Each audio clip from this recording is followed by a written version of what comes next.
So let me first briefly introduce today's webinar. We will have 3 parts.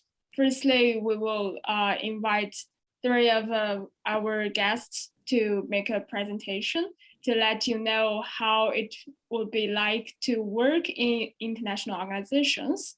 And then we will have a online roundtable discussion to further let you know what a typical day in international organization and why you would choose international organization as a career, etc.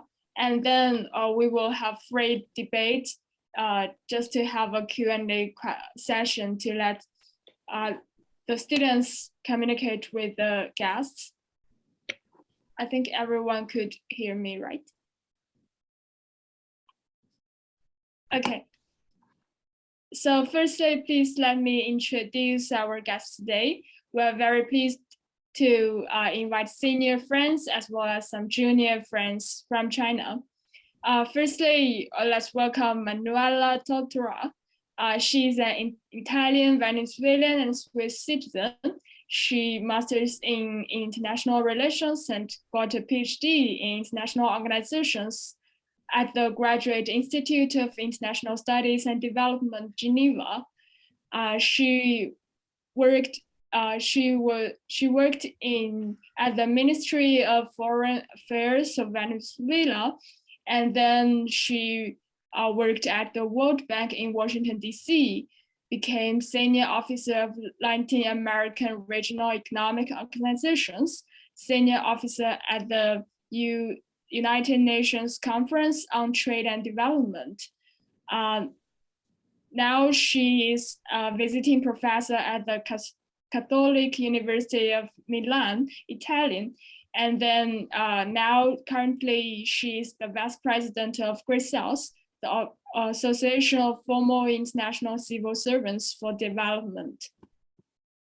And we have our young friends, firstly, young Wanxin. She is a master in foreign languages, Xi'An Jiaotong University, and she has interned at the International Labor Organization Training Center in Xi'an, and now she works for Zhejiang TV International. Welcome, Wanxin. Secondly, we have Alex Li He. He is master in computer science, Peking University. He former intern at UNICEF and UNHCR. He's a part-time consultant at Apply International. He got research fellowship program at the International Institute for Applied Systems, Applied Systems Analysis. And he is currently working as a researcher at a French laboratory. Welcome, Alex. And then we have Eva. Eva is a dual master's in business analysis from Queen Mary University and international business from Shanghai University of Finance and Economics. Since October 2019, she has worked as an intern in the UNDP Philippines office, as an international consultant, project coordinator, and data analyst for the UNDP Portfolio Management Project. Welcome all. So without wasting time, I would firstly invite Eva Wu Yi to give us a presentation. Thanks, Xiaonuan. Thanks everyone, and maybe good evening and good morning, good afternoon to everyone. So my name is Yi, so the same pronunciation as letter E. It's a great pleasure to be here, like to have these opportunities, like to share my experience and knowledge of IO's international organizations. So if I have the permission, no, I don't have the permission to share the screen. So Manuela, like if you can like allow me to share the screen, I have prepared some slides. So it's good for, you know, online webinars.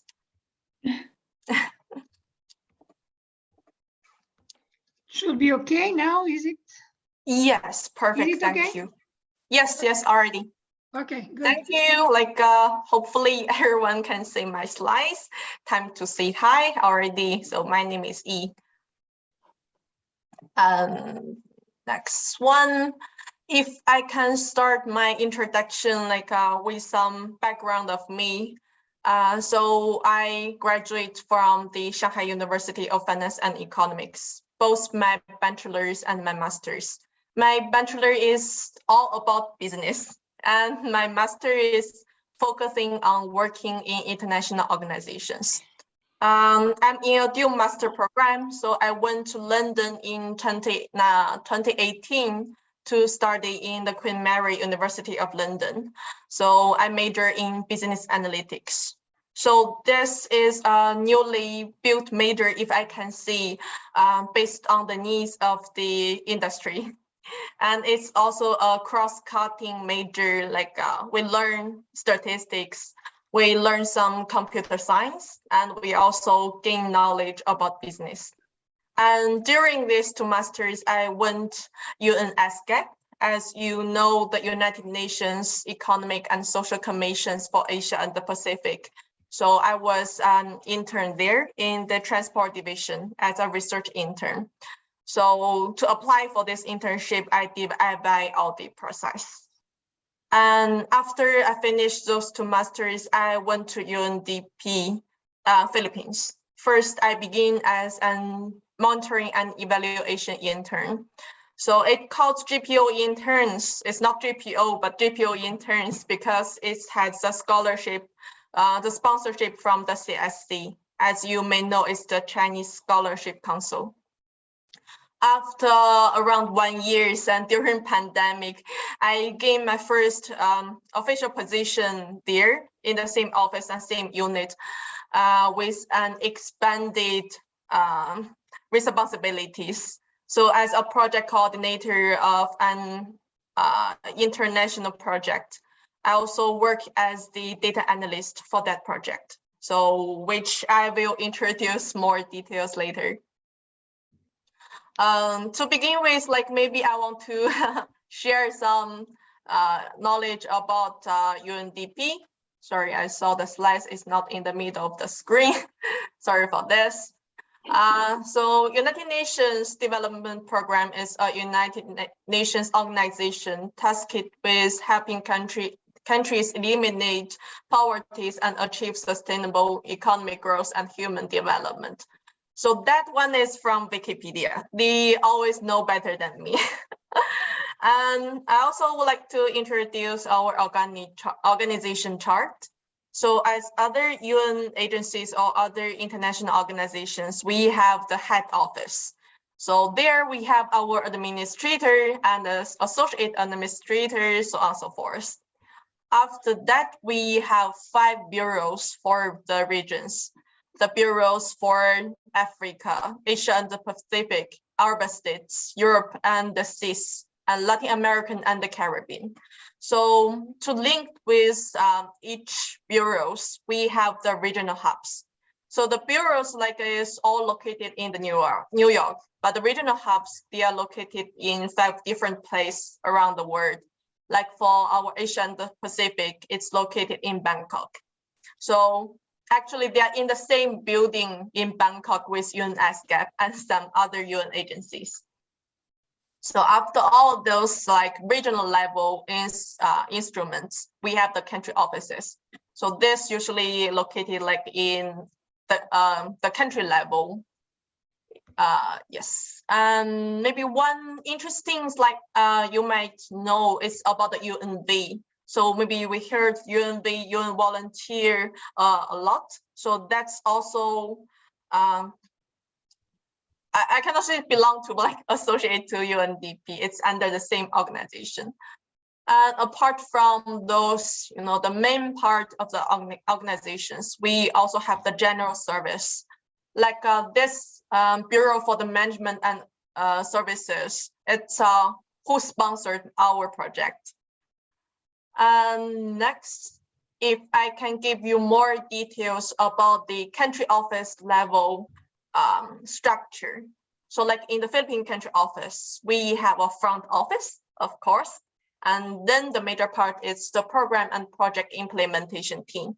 So usually UNDP is a project-driven organization. So we have lots of country-level projects, regional level, and the international global level project. And of course, we have the operation teams who provide all the operational service for the program team. Oh, by the way, sorry, more details about the program teams. So in the Philippines, every country offices, they may have like different structure, but like in Philippines, we have 3 program teams. So the first one is for the international institutions and partnership. The second one is for the climate. And the third one is for the peace building. As you know, in the northern part of the Philippines, we still have like some civil unsettlement. Yeah. The next team, it's the results and quality team. That's also where I worked. And that's team performing as the monitoring and evaluation all the projects in the country office. The impact advisory team. So under this, we have the accelerating lab. So that's because UNDP are taking the responsibility to facilitate the SDG targets in the country level. So like they have the accelerating lab to guarantee we can make the 2013 agenda to become true. This team also investigates some grassroots solutions from the country, like try to enlarge it, like have the synergy effect among other countries. The communication teams next. And also we have other UN agencies. We also work in the same building. And for some country offices, we have shared services. Like for the Yemen country offices, like their HR, their operations provide shared services for other UN agencies. So we do have an UN residence coordinator system in the country level. So all those UN agencies can work together for projects and for the ceremony. Maybe next, you might also be interested about the UNDP contract type. So as other UN agencies, we have the official staff that's considered as internal. So we have the D level for the director, P level for the professionals, for the G level for the general service. So this usually will be international colleagues. And we also have national colleagues. So their category will be the national officer, NOA 1, national officer means NOA, A level, B level, and C level. So that's for the national payrolls. It's different, international payrolls and national payrolls. Next one, maybe we heard a lot about that. I was also on this type of contract for the time being. So it's international consultant. We call ICs. In UNDP, there's also ICs means individual consultant. So international consultant, individual consultant. The meaning may varies. And SC means service contract. Usually it's applied for the national colleagues. UNDP also have a new released contract type. It's called IPSA and NPSA. So IPSA meant for the International Personnel Service Agreement, and NPS is National Personnel Service Agreement.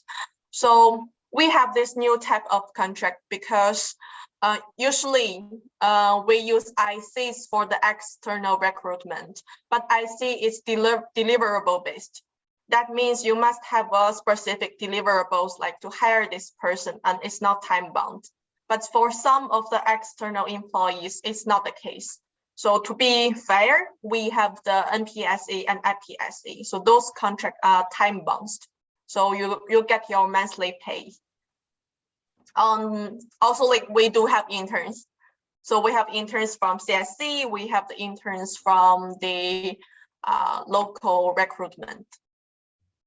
So I have listing down some of the index, if I can see, like to distinguish those contract type. The first one is whether you're recruited by HR or you're recruited by the procurement. So it's have some difference. Like if you record by HR, you may entitled with leaves, like normal leaves, sick leaves, paternity, maternity leaves, and holidays. But if you recommend by procurement, so usually it's ICs, so you're not entitled any leaves, and your payment is based on the working days. And the second index, it's whether you're international or national. So there is some difference on the payment. The last one, I think, is whether it's fixed term or it's short term. Fixed term, like for the JPOs, junior professional officer, you might have like a 1 year's fixed term and with an 1 year extension available. And for the short term, maybe 6 months, 3 months, based on your contract. And then maybe it's time to give you a little bit information about my job at UNDP. So I'm the project coordinator of the project called Poco Más. So Poco Más in Spanish means a little more, but we also kidding that we should be mucho más because we are a lot more than the current system. So Poco Más is a digitalized solutions for the portfolio management. So basically, we are digitalizing everything like for the whole program management circles. So we have this interactive visual guide, which can you can via clicks and to check all the regulations, all the templates within the country office. And we have those online document library instead of offline. So they are based on SharePoint.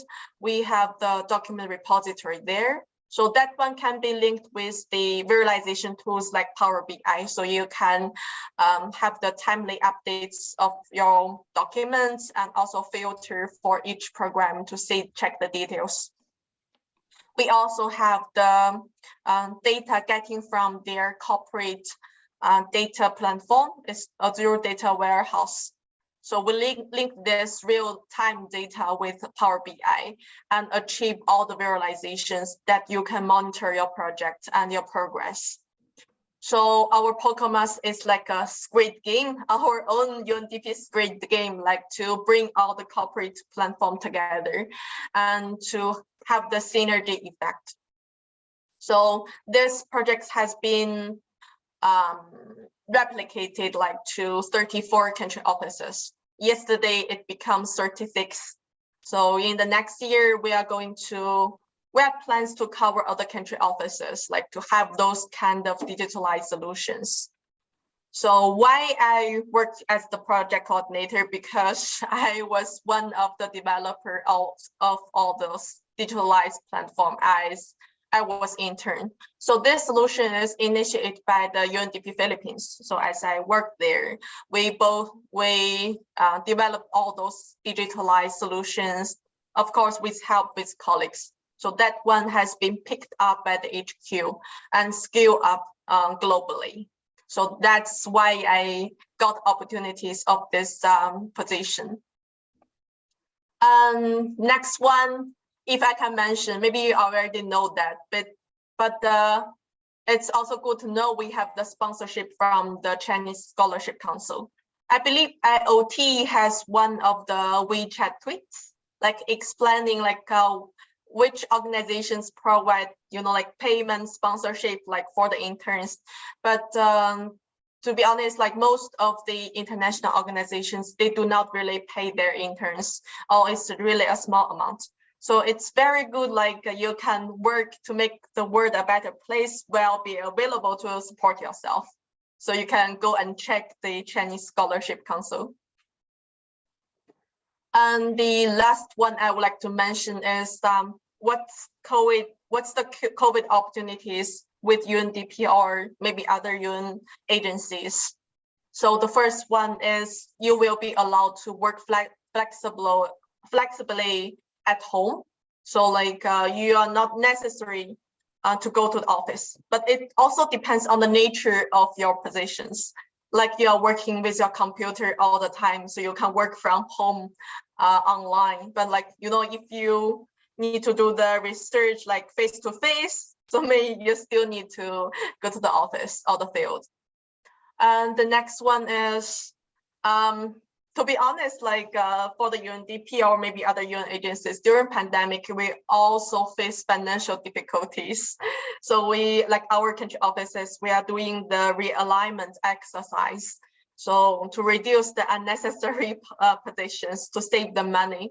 So that also means we prefer more interns with the country office. So maybe more internship like will be available. But on the other hand, it might be more difficult to stay because they have restrictions on their money. The third one, there will be certainly, that is for sure, more remote working opportunities. I mean, not only working at home, but working as in a different country. So I have seen lots of remote working opportunities on our UNDP Korea website.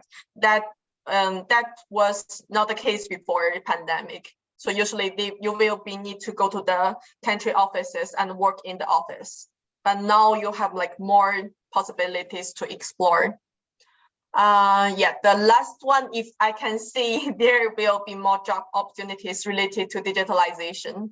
Since we are all working from home, so that's how we have a huge requirement, huge demand for all those digitalized tools. So you cannot use your USB anymore.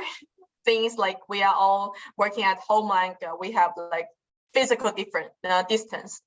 So all those solutions like country offices, I explore the opportunities like to hire this kind of talents. And then maybe, yeah, it's time to say thanks. Like that's my presentations. And again, it's a great pleasure like to meet you here. And yeah, I'm expecting to more flourish discussions later. Thank you, over.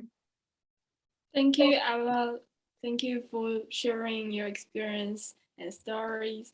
But now you're not in Philippines, you are in London, right? Yes, that's why I do practice like working remotely. Okay, yeah, so students see now tonight the guests are from different countries to say hello to us. So next, let me welcome Alex Li He. He's in Paris, I think. Yes, so can you see my screen now? Yeah. Okay, so hello everyone. Hello from France. So thanks so much for its great speech, and now it's my turn. I'm so happy to join in this event to share some of my experience at international organization. So today I think I'm going to focusing on the digital communication and technology innovation at international organizations based on my own background. At first, I would like to introduce more about myself. So I got my master's degree from Peking University, and my main research area focusing on IT innovation and entrepreneurship investment management, which means I run courses in both technology side and also the economic side. And during my master's study, I was a visiting student in the University of Malaya in Kuala Lumpur for half a year. So to prepare my career to go to work in international organizations, when I was a student, I joined in different international events or internships. So I was in Saudi Arabia to join the Miss Global Youth Forum to discuss different topics related to the development in Saudi Arabia, such as technology investment, innovation side with the other young delegates from all over the world. And also I was an intern to play the role as coordinator in the Chinese Youth Visit India program, which is organized by the Chinese government. Besides, I was in South Korea Young Ambassador program to discuss the economic development in the North Asia. Also, I was the delegate at World Youth Forum in Egypt. So about my experience at international organizations, I think I would like to divide it into two parts. One is about the digital communication, and second part is my research. This is my two working routines at the international organizations. So firstly, I would like to introduce about something about the digital communications. I was working as a public information intern at United Nations Refugee Agency, UNHCR. So my main work including editing on some multimedia materials of the COVID-19, because when I was working there, it is the pandemic time. So which means we create some videos, posters, and some articles to publish to the general public through the social media platforms such as WeChat, Weibo. And at the same time, I support the World Refugee Day online social media campaign, because on 2020 years, I think it is the largest, we have the largest refugees in all the history. So we have an online social media campaign in China to let people know more about the career of refugees. So at the same time, the public information department is not only like to publish some information to the public, we also do some digital fundraisings every month. For example, I support an event that year. There was a hit news that a young girl from Syria with his father, when they hear some bomb around them, they start to laugh. So we take these opportunities to create some digital fundraising for the refugees in Syria. And every month, I also need to support the monthly report analysis, like how many likes, how many reviews we get from social media, and how much the fundraisings we can get for the refugees. At this line about the digital communications, I was also the communication consultant at Plan International. Plan International is an international organization which is original from UK.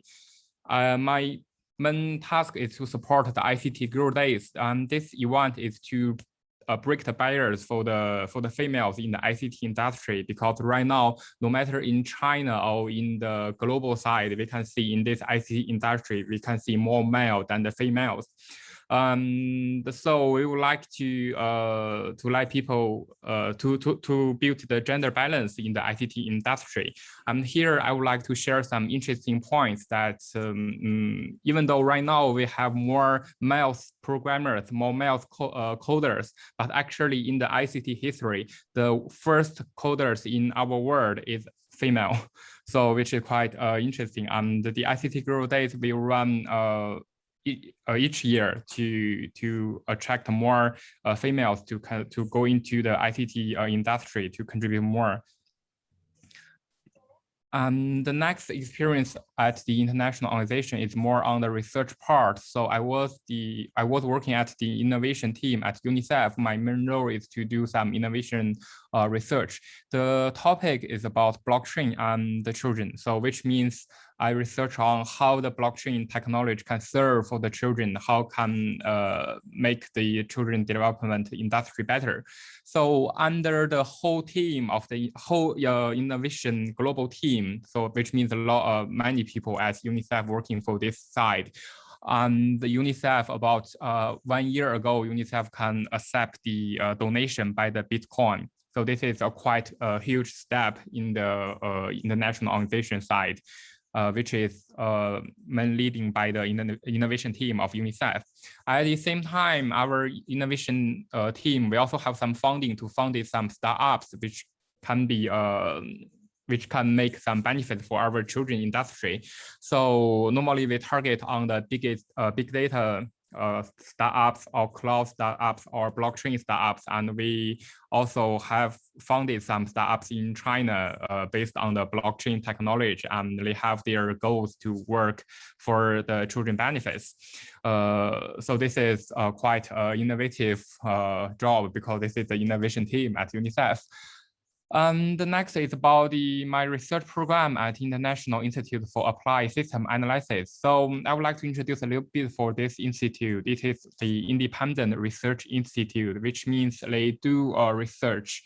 They write some academic report, but this report sometimes they will send to the international organizations such as EU or UN. So the goal of this institute is to bring the scientific academic into the policy making side, into the policy making industry. So my research title was Public-Private Partnerships for Future Crises, Case Study of the ICT Sector and COVID-19. Here, the public sector, public means public sector, which including such as United Nations, governments, and NGOs. The private sectors here means some ICT companies such as Facebook, Google, who can create some digital services for COVID-19. So this case study is to figure out how these public and private sectors work together to create some digital services in the COVID-19. So we, based on these models, to draft some reports, and this report we think could be very useful for the future crisis. We need to prepare in case some crisis, pandemic happen in the future, and how can we create some better ICT service quickly to serve for all the world? It is very important. So this is my experience at international organizations. And here I list some logos here. So when we were talking about international organizations, I think the first answer is more on the United Nations, but I think this is, I think United Nations is not the only one type of international organizations. So here I also list some other organizations, if you know some of them. And if you know, like, if you have something to share, you can also to share your understanding of international organizations. So what kind of organizations what kind of group can be included in the international organizations? If someone want to share something, let me see. Any students? Any students have your own understanding of the international organizations? No. If I may, just a detail, but it's an important one at the multilateral level. You have international organizations which are managed by governments, which is the case, obviously, of the United Nations. Yes. Which is also the case of the European Union, obviously. Yes. Which is also the case of the investment bank, the Asian Infrastructure Investment Bank. Even if there are within these organizations, as in the bank, there are also other players coming from the enterprise sector. But then you have non-governmental organizations, which are, yes, for global benefit, for non-lucrative purposes, which are not managed by governments, NGOs, yes. Non-governmental organizations. I guess the Plan International is a non-governmental organization, correct? Yes, correct. It is an international like the NGO, International yes. Institute for Applied System Analysis is a private business, right? No, it's not private. I think it's a public research institute, but it's independent. Yes. It's not managed by several governments. That's what I mean. Yeah. Yes, it's not by the government. And the so Paris 2024, I guess it's also a non-governmental purely organization, right? Yes, Olympic organizations. Exactly. But the difference between international organizations and non-governmental organizations is a fundamental one. Mm-hmm. They are really different animals. Thank you. Thank you for sharing. And okay, so now I will continue. So I think about the positions at international organizations. So Ms. Wu already introduced some, so I can repeat a little bit. So normally in your office, you will have your national colleagues, which means you're from China, then you work in Chinese office, and also you can have the professional or directors level. Normally the P level in United Nations are international staff. And later it's about the consultant. It can be national, also can be international. But normally I think the consultant can be a short-term contract from 6 months to 1 year, or even shorter or longer. So it depends.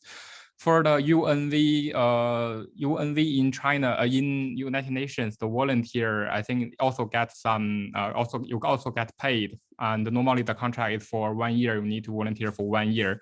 The service contract, it is more based on the different organizations. It could be short-term or could be long-term, like 3 or 5 years. And later it's the intern, so it's normally the intern is for the students or the fresh graduates. And I know like most students here today would like to join in the international organizations to do some internship or for a longer career. So I think how to improve ourselves and how to get in the international organizations, I think here's some relevant points. So firstly, you can prepare some relevant internship experience before you apply for United Nations internships, and your good technical background and academic background could be very useful. So what kind of internship you could choose? I think from the private sector, it is very useful that if you can do some, if you can join some like consulting companies like Deloitte, something, and also the other expertise industrial companies could be very useful. You can learn a lot. And for the public sector, for example, like in government, internship in government or internship in NGOs, are both in the public sector. For the leadership experience, that I think you could, students could join in some international activities, for example, some overseas programs, some overseas studies, which could be broaden your views and practice some practical skills. And for today, I received a task to introduce a little bit more about the students who have a tech knowledge background, how to find yourself at the international organizations. So I think my suggestion could be, you could see some position related to UI, which means the user interface design, if you have some background in the computer science or energy background. So which means if you know the tools, how to design the user interface of the mobile application, some things. And the second part is about the research. I think no matter what's your major, like you major in science, technology, or in literature, anything, you can find some research jobs at international organizations. So this is always being required if you search for some research part. Then maybe the communication part. So if you're interested on running some social media, some digital product, then if you can try to do some job related to the public information and communication. For example, if you have some IT background and if you want to switch, change your a little bit your career plan, so maybe you can try the communication internship, I think. So last one, if you have very strong technical skills like programming in Python, Java, something, you could try the development roles at United Nations. So I saw a lot of agencies at United Nations, they are recruiting some web design interns. So this is also some good opportunities for all of you. And thank you so much for your time. Thank you for listening. Thank you, Alex, for the impressive presentation. Actually, I'm very curious about your experience. For example, like, why do you so much like to walk around the world instead of, for example, coding in the library? I'm going to ask you later. Okay. Okay. Thank you. Next, let me welcome Manuela to give us a presentation about her experience. So it's my turn, okay. Can I ask to close the screen, please? I don't have any slide to show, but I think it's better if I can see the faces of more or less everybody on the screen. So if you could please close the presentation.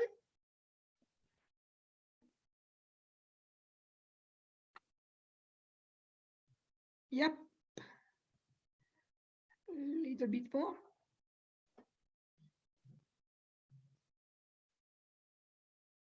I think you may need also stop sharing. Stop sharing.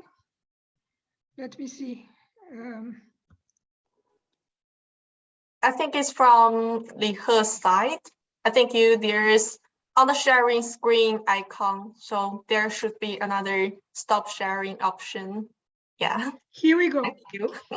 Yeah, no, it was not on my screen. But anyway, okay. So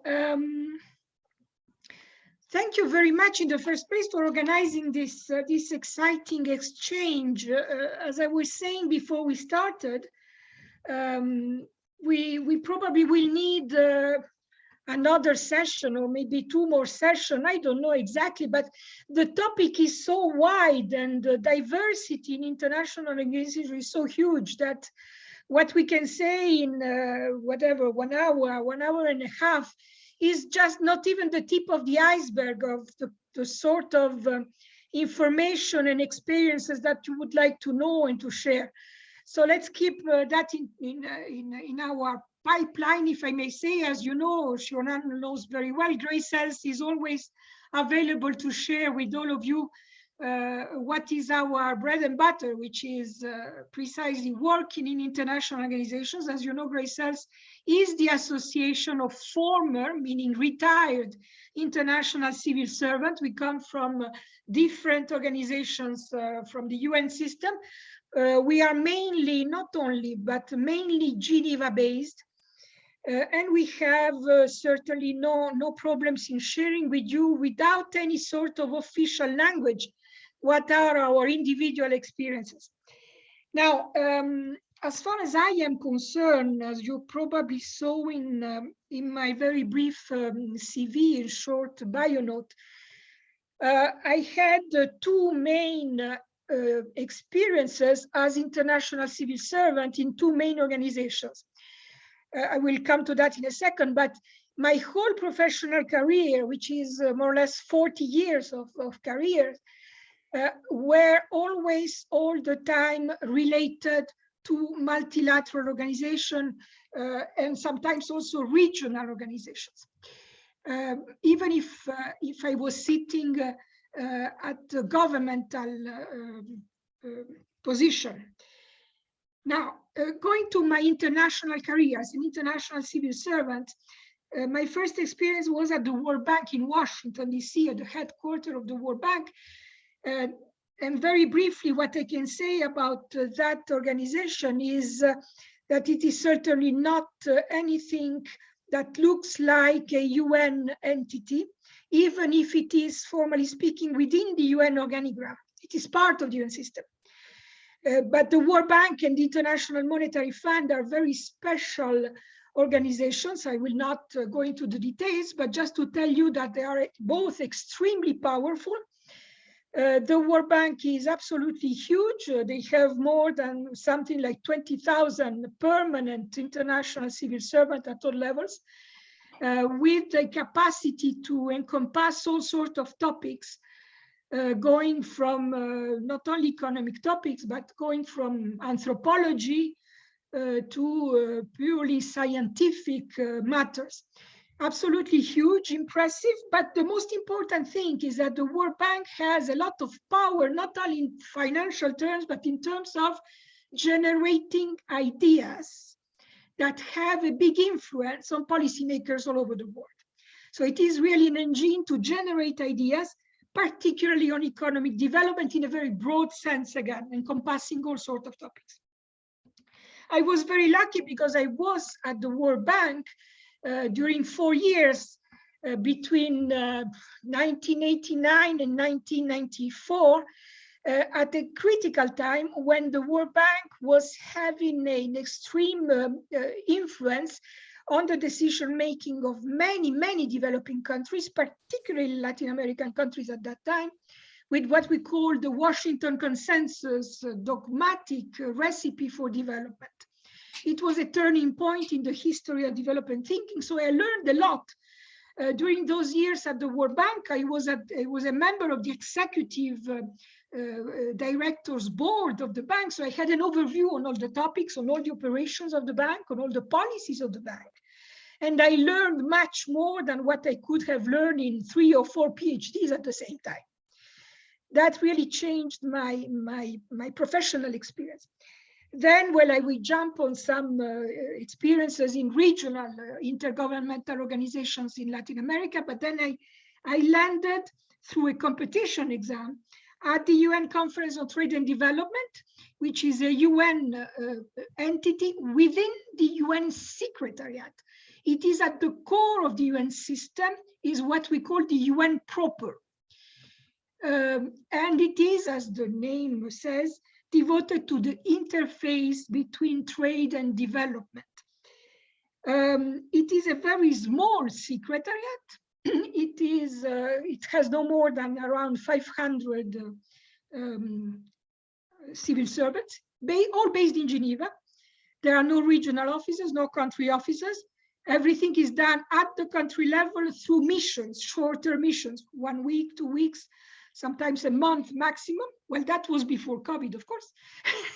Now, obviously, it's a more Zoom intensive, as I call it. But what is important is that it has a common feature together with the World Bank in producing ideas for policymakers on how to manage development processes. However, the big differences with the World Bank is that UNCTAD is extremely small and vulnerable, politically sensitive, politically not correct, and producing an alternative thinking, alternative ideas as compared to the mainstream Washington-led development thinking that was illustrated, particularly is still today, by the World Bank and the International Monetary Fund. Now, I learned basically 4 things. Well, I learned a lot again at UNCTAD, but basically I would like to summarize what I learned during my career at UNCTAD, which is more than 15 years because I retired in 2014. What I learned can be summarized in 4 main issues, aspects, that I tried also to summarize in the article that I shared with Xiaonuan. I don't know if you had the opportunity to glance at it. It's a very short article. I will try to elaborate a little bit more on that. The first lesson as an international civil servant is what it means not only to be an international civil servant, but what it means to materialize neutrality, the neutrality of an international civil servant. When you are an international civil servant, you are at the service, that's why you are called a servant, like in a national administration, like in a national government, you are at the service of the international organization. And you have to be neutral because the international organization represents all member states, 194 in the case of the United Nations, meaning a sort of collective collective endeavor, collective adventure in implementing the Charter of the United Nations. In fact, when you become a permanent or a long-term international civil servant, probably that was the case in the 2 experiences that were presented, that were excellent, by the way. You have to swear on the Charter. There is an oath that you take. You swear that during your career and your professional performance, you will be obedient only to the values of the UN Charter and therefore be obedient only to the Secretary General and whoever is representing him in the pyramid, in the hierarchy of the organization. So this is where you do not have to be serving any government. That has to be very clear in your mind. Probably not, it doesn't really have an impact at the junior level because you are doing technical tasks such as those that were presented, which are very important, but do not entail political decisions. But it becomes more and more difficult to keep that neutrality alive in your daily work. I mean, the more you go up in the ladder, going to the D level, and then even above at the political level of the structure, the decision-making structure of the organization. So the values of the organization are really what have to be your code of conduct. In the case of the United Nations, you have to keep into mind not only the charter and what it says, which are the principles of the organization, but also you have to apply these values to the 3 main pillars of the United Nations system, now broadly beyond the Secretariat, the whole organigram of the system, which have 3 main pillars, 3 main areas of activities. One is human rights. The second one is peace and everything related to peace, peace building, peacekeeping. And the third pillar is development, which is probably the broadest area because it goes from economic to social development to environmental issues that are since 2 decades, now 3 decades, really one of our priorities in the UN system. So neutrality, very important one, particularly if you go to the more political level, to the senior level of the positions. The second lesson that I learned is that in your daily life, which is a difficult one, the more you go up the ladder, the more it becomes difficult, because you leave technicalities to others, to more junior level. So the second lesson is that you have to learn how to manage your expectations, your ambitions, your expectations about what the UN can do in the world, what it is and what it can do, but also your frustrations, because every day you discover how difficult it is to implement the charter and to have an impact on the complex world that we have in face of us. I mean, you just open the newspaper. I think we have enough problems just to make us, having nightmares every night. So there is such a huge distance between the complexity of the world, the difficulties of the world that we have in front of us, particularly you, the young generation, because as far as I am concerned, well, I am close to the exit, but for you, I really am concerned for you because of this world that is waiting for you with all the complexities and this huge gap between what you can do, you as an international civil servant within the United Nations, which is so fragile, so limited, so weak as compared to the complexities of those problems. So you generate a sort of natural, very healthy frustration. I say that it is healthy because it makes you realistic. It makes you think what really can be done. But at the same time, as far as that was my experience, it doesn't mean that it has the same experience for everybody. But in my case, every day, when I went out to my office, I looked at myself in the mirror of my bathroom and I said, okay, what can I do today in my small working day to do my duty as a professional, as an international civil servant, serving the principles and the values of the UN Charter. Maybe it is a stupid thing that I will do, such irrelevant thing in the enormity of the problems, but still I have to do every day because this is what keeps me working and having hope that I will contribute to build something better in the world with my own resources, my own capacity. So manage your expectation, your frustration. Certainly, it's a difficult thing that you learn not in the manuals. You learn according to your own personality, also to your own circumstances.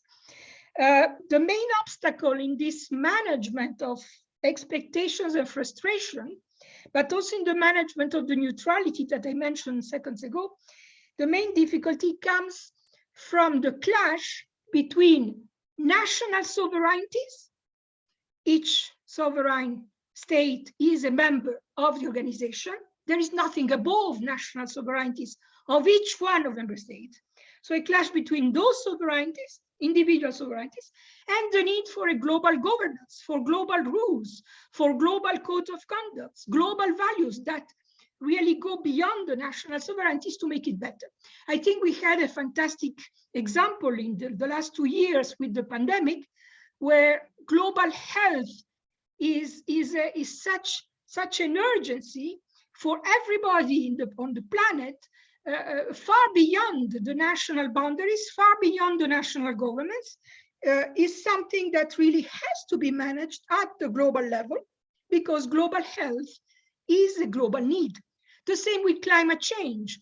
I mean, it's the sort of global public good that has to be managed globally, collectively, at the multilateral level by all together, without thinking about national individualistic interests.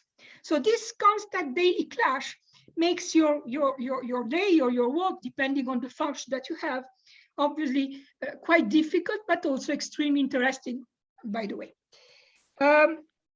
Third lesson is that you have to be humble. You do not know what you do not know. And you realize how ignorant you are precisely when you start looking at the diversity of issues and knowledge that is shared within the UN system. not only by international civil servants, but also by the governmental inputs, but also the non-governmental organizations, the civil society, all other players that interact in the daily work of any UN organization. It's a universe of knowledge, of experiences, of perspectives at all sorts of levels in all areas. So you have really, you yourself, to be modest and to be curious and try to learn every day by reading, listening, observing, be curious, ask questions, because it's a wonderful opportunity to go far beyond what you learned at the academic level. Maybe you have an excellent background, and certainly what we saw in the presentation, it's absolutely outstanding in academic terms. But what you will learn in your professional life in a multilateral setting like the UN goes far beyond what the manuals or the professors at university could teach you. The fourth and last lesson is about multiculturalism, which is probably a word that you yourself in your exchanges you used when talking about international organization. The first thing that comes to your mind, oh yes, it's a multicultural environment. Okay, but what do we mean by that exactly? Is it only the fact that obviously you have 194 countries, so obviously you have 194 nationalities, and then plenty of languages and plenty of backgrounds and races, religions, ethnicities, differences of all sorts. We are all human beings coming from all over the planet in a single organization. So obviously you have multiculturalism. But is that the end of the story? There is much more than that. Multiculturalism means, in my view, to acquire the ability to open your mind totally. Forget what you learned in the manuals or what you learned at home, in your family, in your education since you were born in your country. Open your mind and listen to others. Be open to other cultures. This is exactly what it means, which means, as a consequence, not only to say, oh, it's very nice because yesterday I had a lunch with a French colleague and we had French cuisine, and that was very nice for me. It's much more than that. It is having lunch, maybe with the French colleague, but also listening very carefully about what is the mindset of that colleague, what is his or her cultural background, what history he has in the brain embedded like you have your own.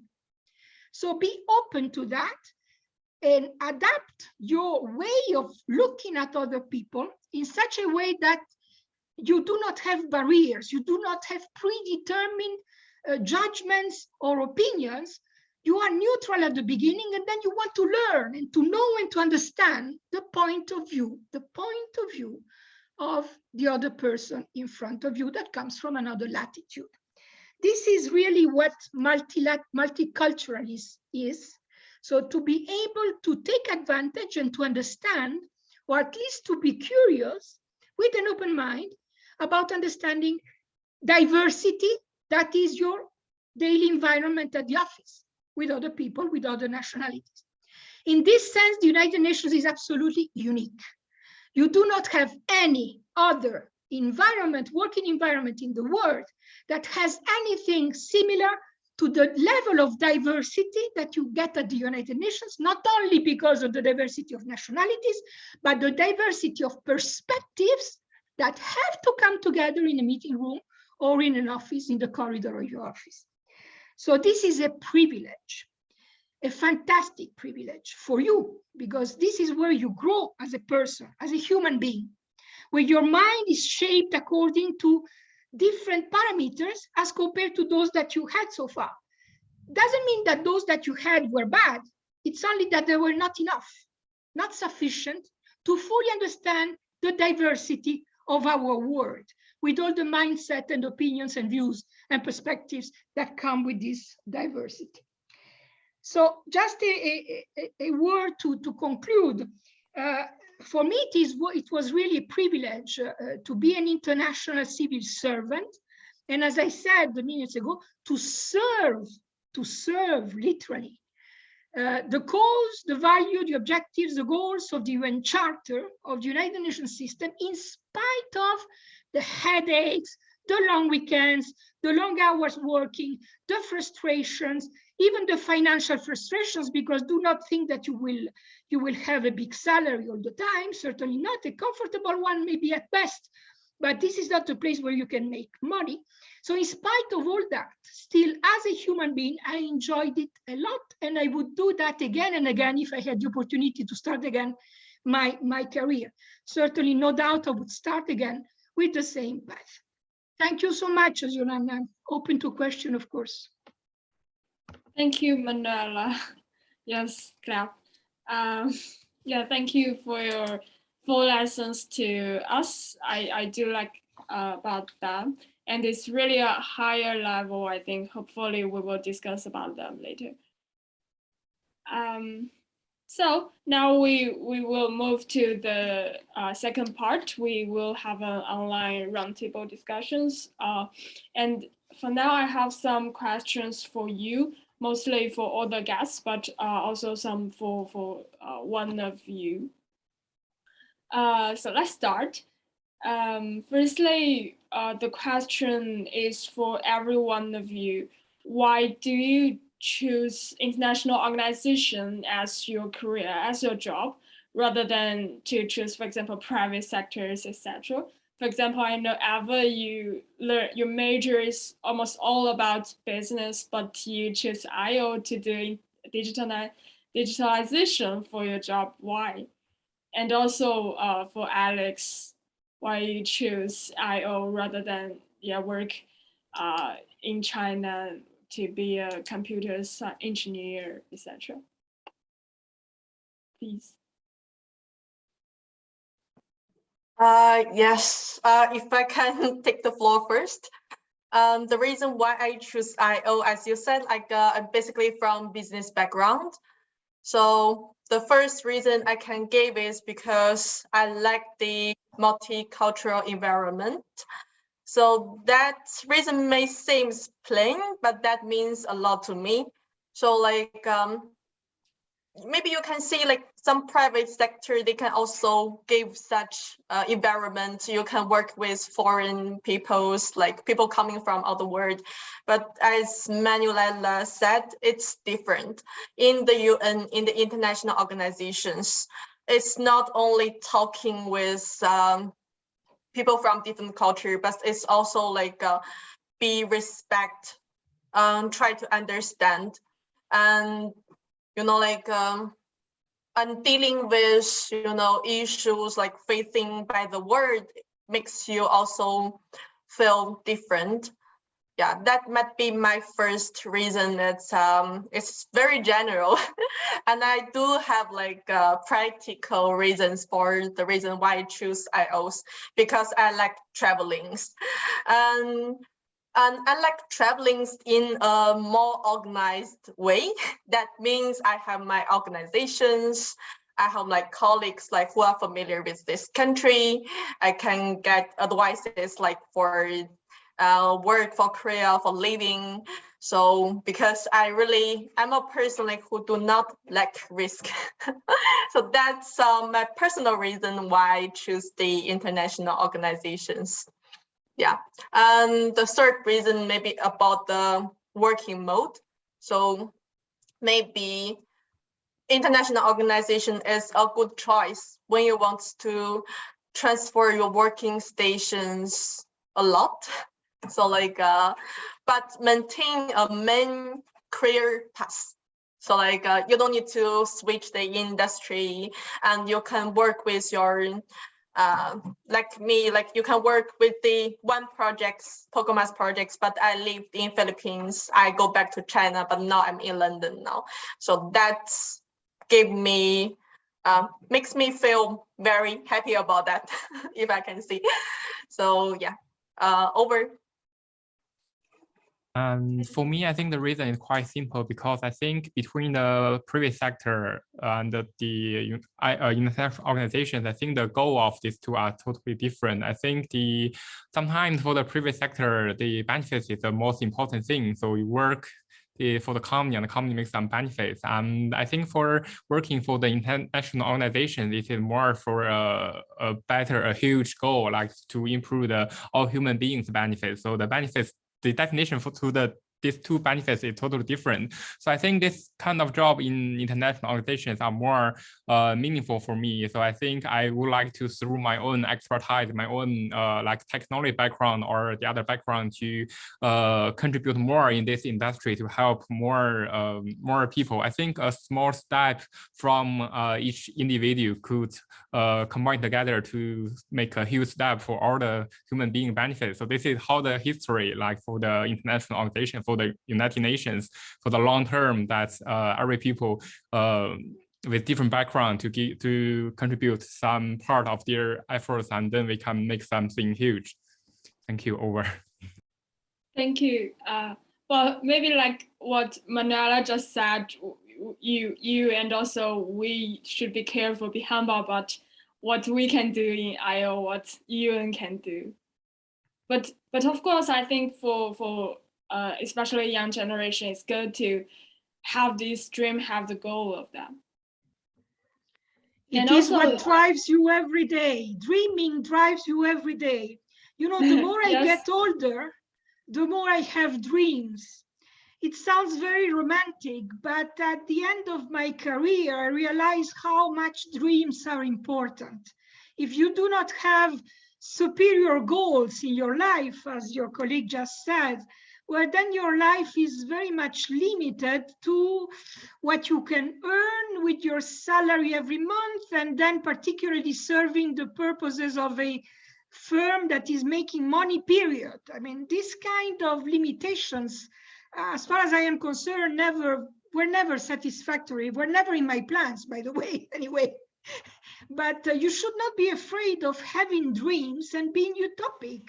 These days, we need people with ideas and goals. I mean, otherwise, we are all doomed to go to hell altogether in this planet. You have to improve human beings. Now, as far as I am concerned, my experience is that I worked in international organizations first because my father was an international civil servant in the first place. He worked for refugees and migrants. And he used to say to me something that stayed, when I was a kid, I could not understand what he was saying, but I still remember that today, and now I understand. He used to say to me, every day I go to my office, well, I have to try to save or do something about saving the life of a refugee or a migrant. Every day I have a human being on the other side of my telephone or my mission or whatever it is. And every day I think that my salary and my well-being and the fact that I have a good quality of life for me and for my family is due to the fate of this migrant or refugee that is living a tragedy while I am in a very comfortable position. I should never forget that I'm working for people that do not have my luck, that are not as privileged as I am. So he felt very guilty about that. Today, I understand what he had in mind. Obviously, I was too young as a kid. But as I said, this kind of course environment of an international civil servant as a father, obviously, has an impact on you. Then I studied international relations. Then I worked in the government in foreign affairs. So obviously, naturally, I had to end up at the UN. I mean, there was simply no other rational choice. I never, not even think about anything in the private sector. That was very far away from my interest. And so the only way was in international organizations to keep this tradition sort of that suited my personality very well, together with an academic career, but that was a secondary one. Thank you. Yeah, the question is, I want to ask you also, but I know like 30 or 40 years ago, you worked for the government of Venezuela in the Ministry of Foreign Affairs, right? Yes. Then did you resign that time and choose World Bank? No, or not World exactly. Bank chose you? No, it's a little bit more. No, it's a little bit more complicated than that. I moved to the World Bank, Washington, at the executive board of directors, where the international civil servants that are there have a very special status because they're appointed by governments, by member states, and they represent their members because they are collectively in the chairs of the executive board, like in a bank. They represent the stakeholders, which are the member states. So they serve the bank, but they represent with a sort of national flag. Up to a certain point, they represent a government. So I was appointed by my government, that was the government of Venezuela at that time. Then I resigned to the government of Venezuela a little bit later after that, and then I was totally free to become an international civil servant at the UN. Yeah, I see. So there is Alejandro who would like to comment something. Oh, sure. I didn't see he has come. I think he sent me a message. I don't know if it is visible to everybody, but anyway, he's online. Hi, Alejandro. Are you here? Yes. Hi. Hello. You cannot see me, but I really thank you very much for having this activity. I really appreciated very much the interventions by the young Chinese international civil servants. And also I learned many things from Manuela, even I know her for years. And I think it was a very interesting presentation. And I think I'm starting to love her father. So no, I think we would have been good friends with her father. Now, just one thing, and I wouldn't like to repeat anything of the said, but the young presentations and Manuela's presentation just triggered something to me that I would like to share with you.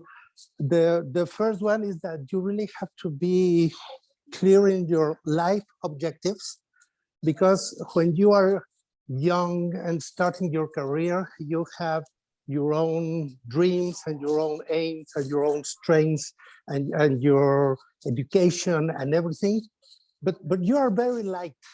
If you're thinking this as a life project, possibly you will also have a wife, a husband, children, and then the international life will have an impact on them, and them will have an impact on the international life.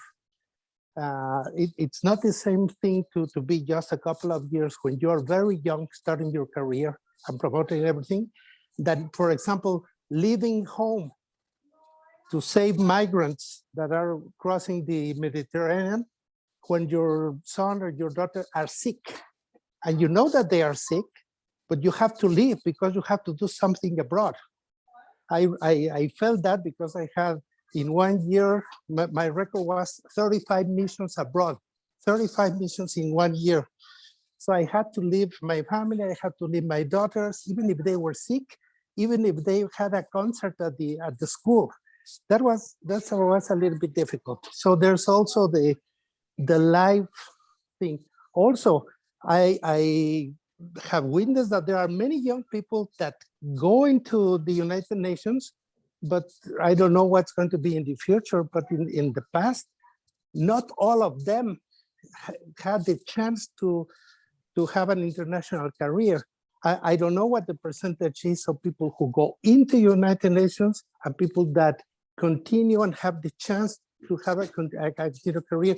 I see it very much as football players or sportsmen. Sometimes you have a career, but the career might end when you are 30. You are already old when you are 30 in sports.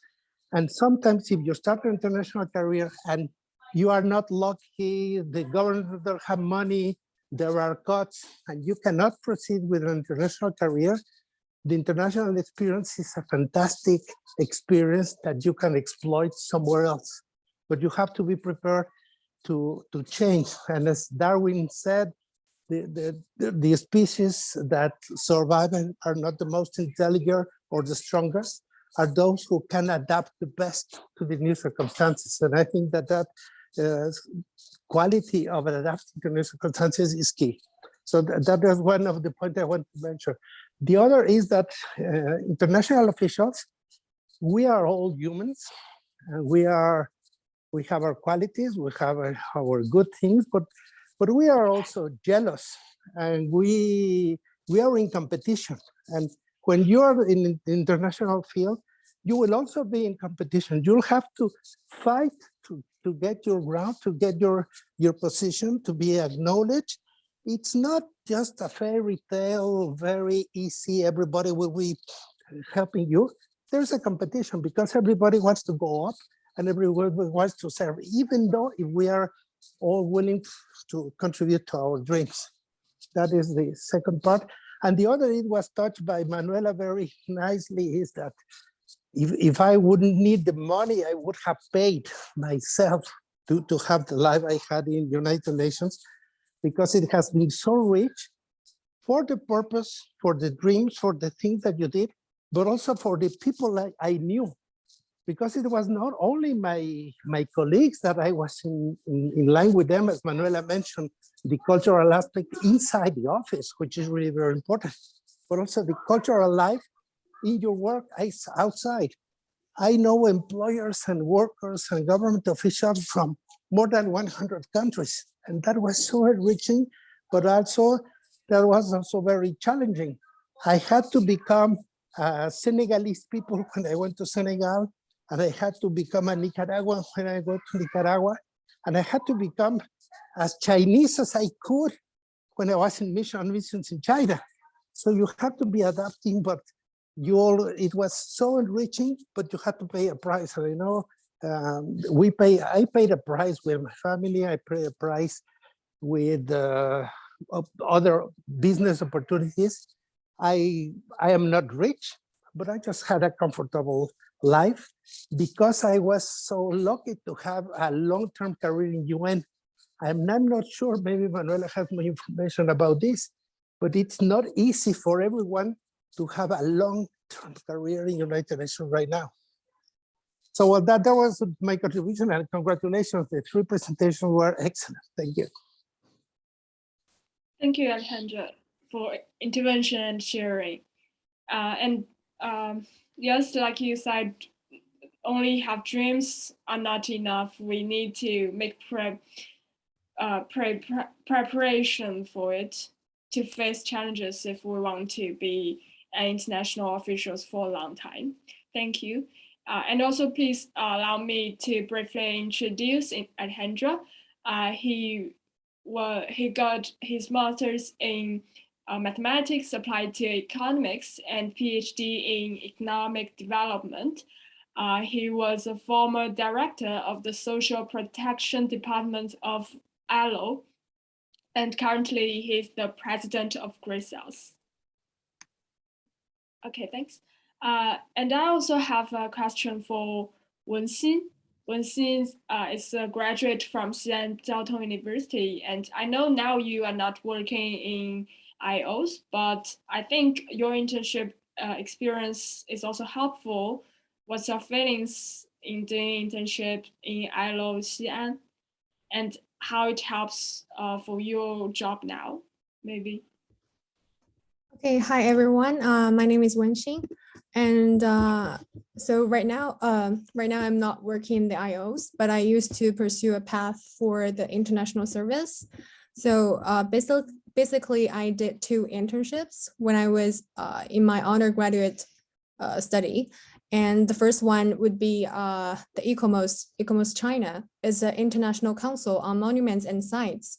It's a non-governmental organization and associated with UNESCO.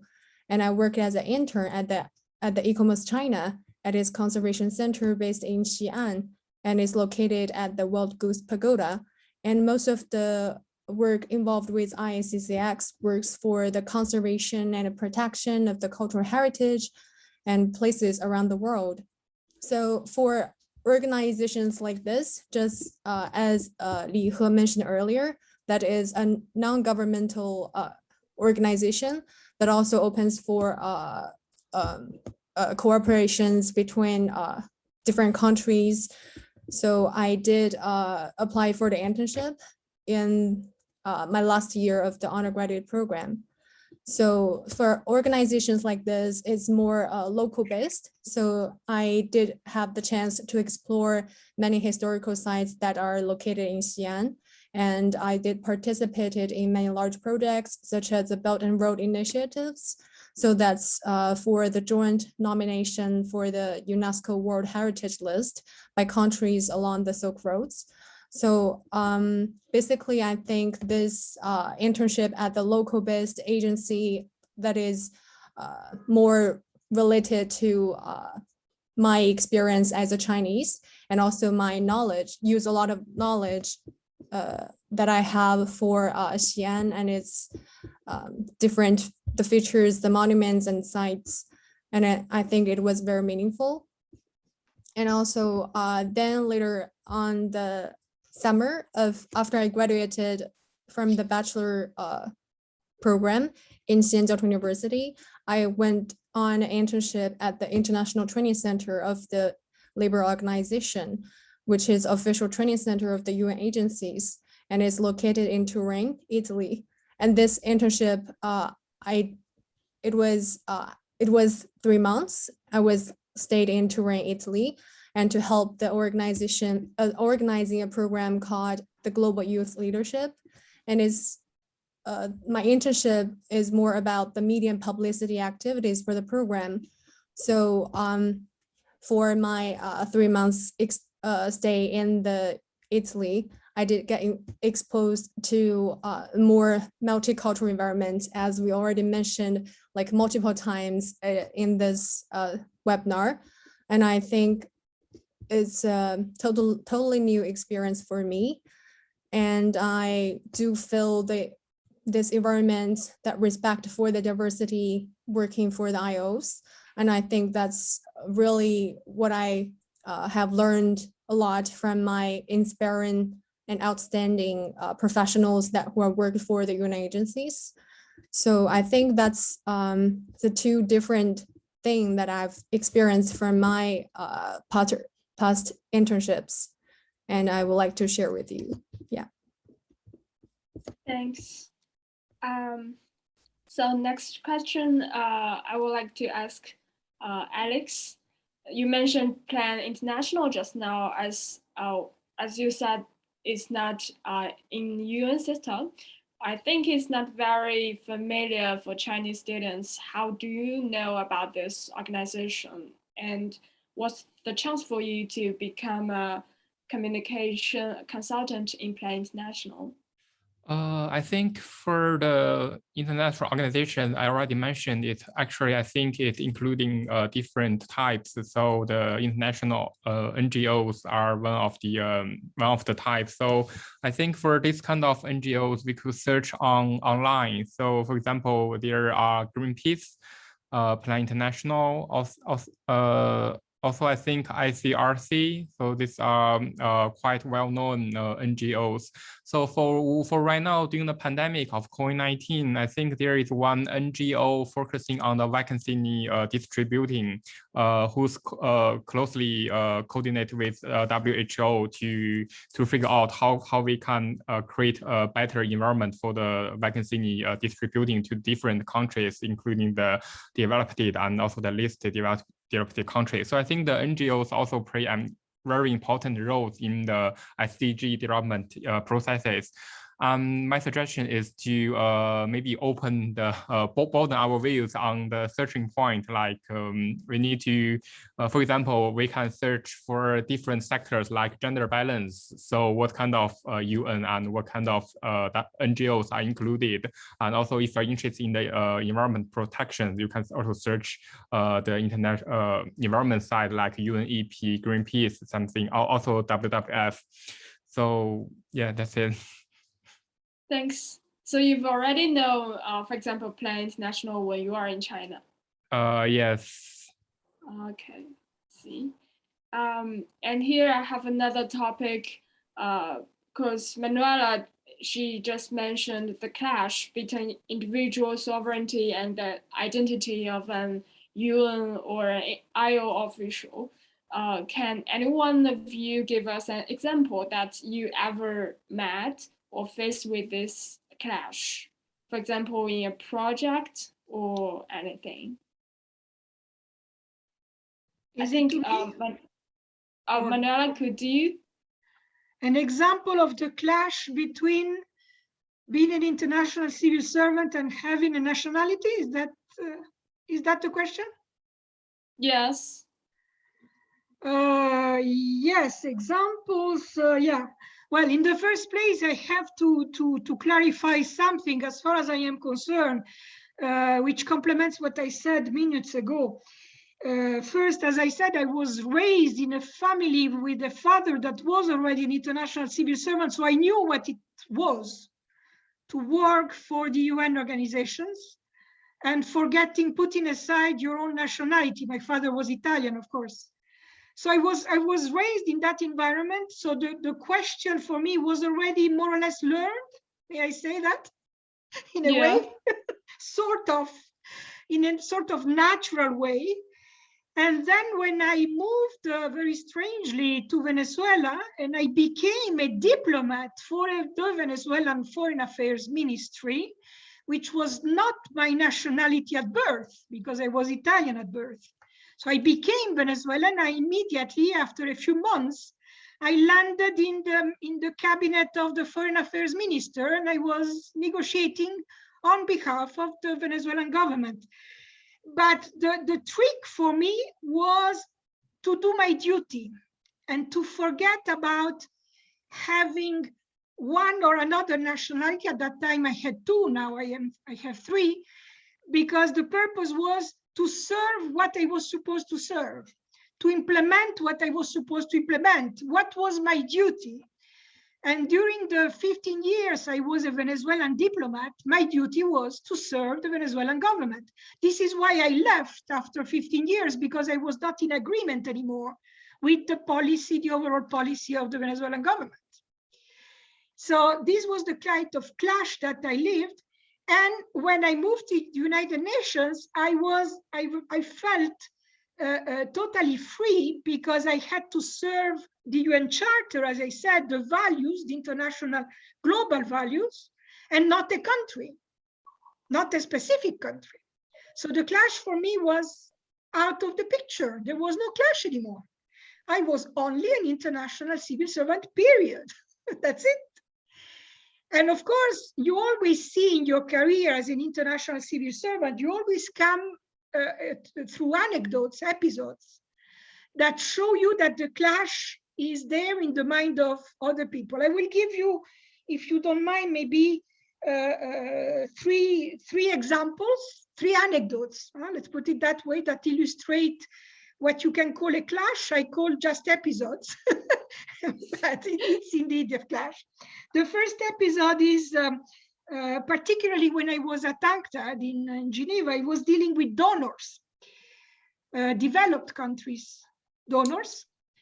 And of course, each donor, before giving money to any organization, wants to be sure that that money serves the national agenda, the taxpayers' money interest in the first place, instead of the interest of the global needs that you are aiming at. So the donor's agenda, the donor's interests come with a flag, with a national flag. And one day, for instance, I was preparing a commercial diplomacy training program to train trade negotiators of developing countries, but to train them not according to the WTO, the World Trade Organization manual, but according to their own developing countries' interests. So it was another perspective. It was not the politically correct one. It was a different one. It was an alternative training that I was putting together to serve, to take into account the developing countries' interests. And then the US delegate approached me as a donor, and he said, it's very interesting what you're doing. Yes, in training trade negotiators of developing countries, yes, absolutely, because they need to be trained, they need to become competent, and they need to know their topics and so on. So I would like to contribute to your program by giving the training manuals that are produced by the United States for the US negotiators, so that you can use these manuals in your training activities. So I looked at him very carefully. I suspended the conversation during a few seconds, and then I said, no, thank you. he immediately was shocked because, I mean, you cannot say no to such a general offer, right? I mean, we are offering you all the literature on training, and then you say no. I mean, come on, what's the point? And he even said, I can even offer some professors of the trainers, professors that are training our US trade negotiators for your own courses. And again, I said no, because my goal was not to have a training manual with a US flag or any country flag. I wanted to produce my own training manuals, which I did indeed, with my own perspective, with the UNCTAD perspective, the perspective of the organization I was serving that has no national flag. So that was one episode of this, illustrating this sort of clash between the national sovereignty and another one. But I had another episode, a very similar one, with a Chinese ambassador in Geneva many years ago, who also approached me regularly, at least once a year, sometimes twice a year, inviting me to have a lunch. And the purpose of the lunch was always to propose an activity, a project, a training program, an exchange, I mean, whatever it was, doesn't matter what it was, but it was always something that had to be convened and organized in China with Chinese teachers, experts, views, manuals, literature, perspectives only, but with the UN flag. So it was a Chinese product for the Chinese agenda with the UN flag. And I was supposed to endorse that and to say, thank you very much, you are very generous. So again, I said, no, thank you. I will come to China, I will be very happy to organize this event, training, exchange, whatever it is, with Chinese experts and counterparts. But if it has to bear the UN flag, it has to be open, multicultural, again, what we said minutes ago, to other countries and other perspectives and other agendas, and not only one agenda, which is yours in your case. So that was another illustration, which was a very frequent one. Again, I can repeat that story with many flags, as many flags as you can imagine, including now my third country, now the Swiss country, that also uses his own flag, its own flag for this kind of purposes. So nobody is escaping to this temptation of being a donor and manipulating and using the United Nations for the national agenda's purpose. All countries do that. The last example where you feel that there is probably not a clash in this case, but certainly a difference between an international civil servant and a national one. As I said, I was at the World Bank with this status of being a member of the executive board of directors of the World Bank that has this ambiguous situation of being appointed by your government, representing several countries at the same time, not only yours, but intervening again on behalf of a small group of countries in the chair of the board of the bank. One day, it was exactly the 4th of February, 1992, I had to intervene at the board of directors. I had a speech to make, a statement that was already prepared, of course, an official one, representing the 6 countries that I was representing, including Venezuela. I had to intervene, but it was 9 o'clock in the morning. The meeting started. I was given the floor, but at the moment I opened the mic, I knew what happened during the night. And during the night, what happened? That a military coup happened in Caracas, and I didn't know at that time if the military coup was successful or not. So when I said, on behalf of my government, I didn't know which government I was talking about. I didn't know if I had a government in the first place, and what sort of government. So I could feel my stomach, literally, totally blocked, because it was a tremendous responsibility of having to intervene, not only on behalf of my country, but also the countries I was represented at the World Bank Executive Board without knowing which government I was talking about. At that time, there were no internet, no cell phones, and the communications were totally blocked with my country. So this again is where I felt I am an international civil servant, but at the same time, I have to act on behalf of a government, and I don't know how to behave, frankly. So these are the kind of situations that can happen, yes, to make the difference between an international civil servant and a national officer. Yeah, thank you. I think with these cases, the students could intuitively know like what the clash during the work that they will meet. And any other guests would share any thoughts? If I may, Xiaonuan, I would like to come back to an issue that was mentioned after the presentations, all of them excellent again, because the presentations were based widely, to a certain extent, on the internships that the presenters did or are doing or are preparing. And then in the comments, the internships were presented as something which is absolutely necessary to start a career in international organization. I would like to clarify that is not the case. They are very important, they are very useful as a professional experience, particularly when you are young, but it doesn't mean that you can go to an international career only through an internship before. Certainly not. It is an asset, it is not a necessary condition. Would like to clarify that is very important. So don't be obsessed with internships at international organization. You can have another professional background. You can come from the private sector. That is also absolutely fine. I mean, do not discard any good opportunity. Yes, yes. I think IO welcome diversity.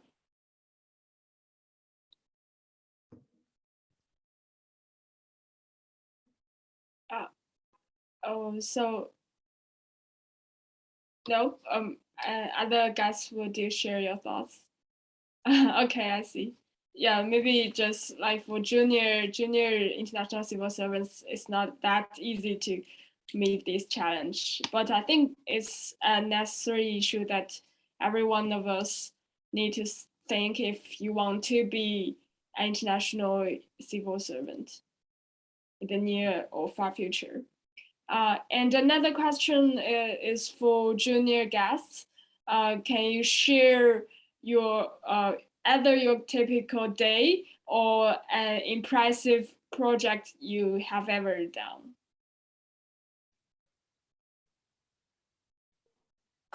Yes, if I can take the floor again. Sure.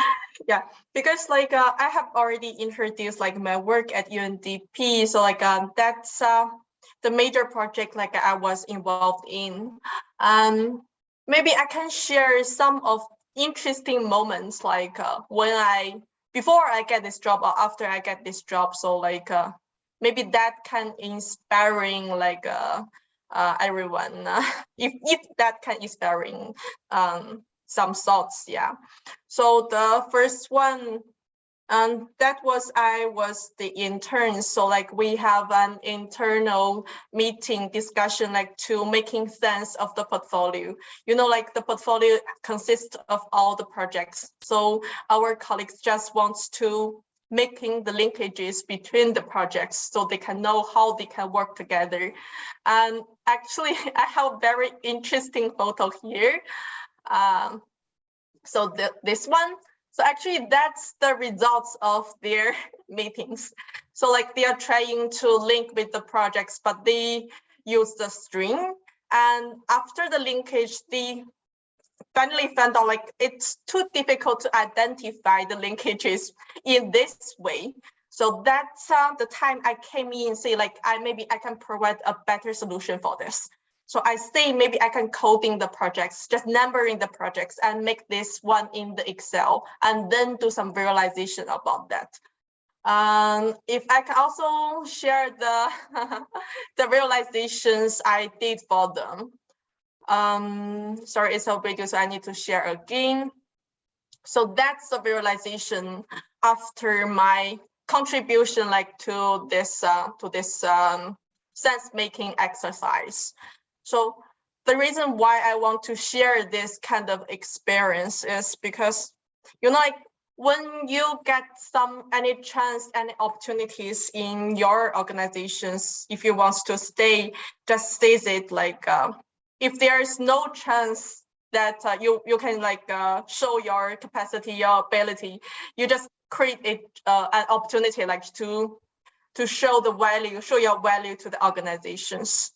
So that's the first maybe story I can share. And the other story is about, you know, like when you failing not comfortable to take some of the work. So like what we will do. So like when I was in a meeting with my supervisor, so that's a training sessions for the whole country office. And there are 2 training sessions planned. So like the first one is taken by my supervisor, but after the first session, he suddenly feels not so comfortable because she was pregnant at that time. So she come to me and say like, can you take the second session? You can just repeat whatever I said in the first session and like introduce our process to colleagues. So actually I was super nervous because I was just on the first week of the organizations. And I'm not sure I'm so familiar with all the process, like what my supervisor has presented. But like I see, yes, because there is no answers for this.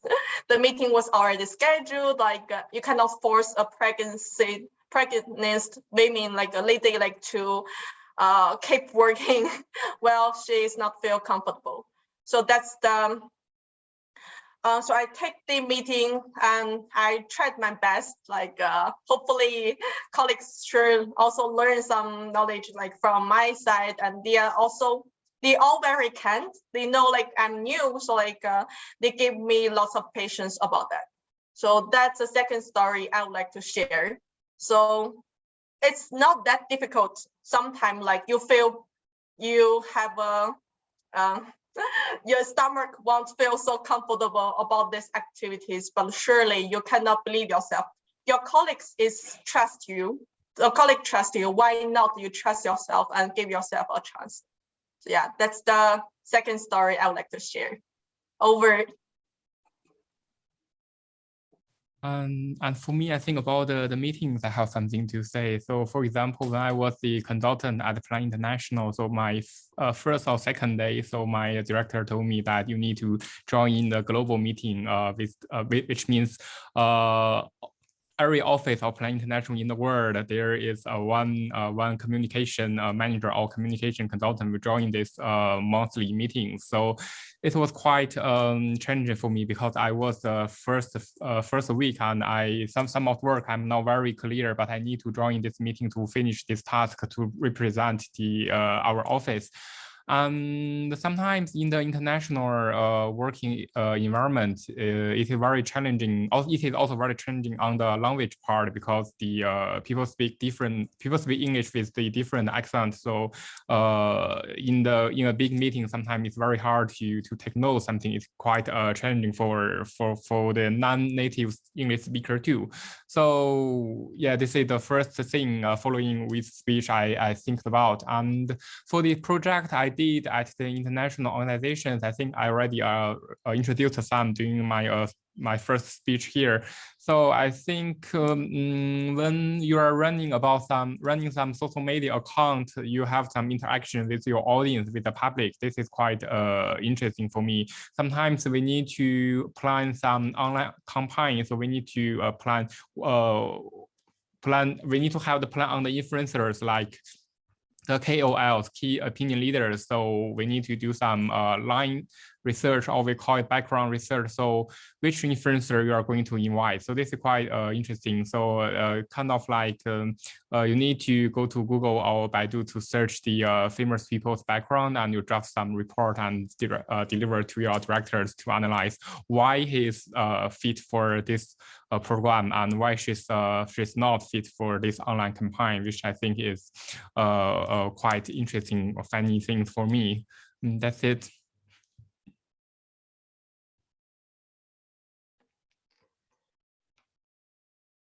Thanks. And Wanxin, are you sharing? You are muted.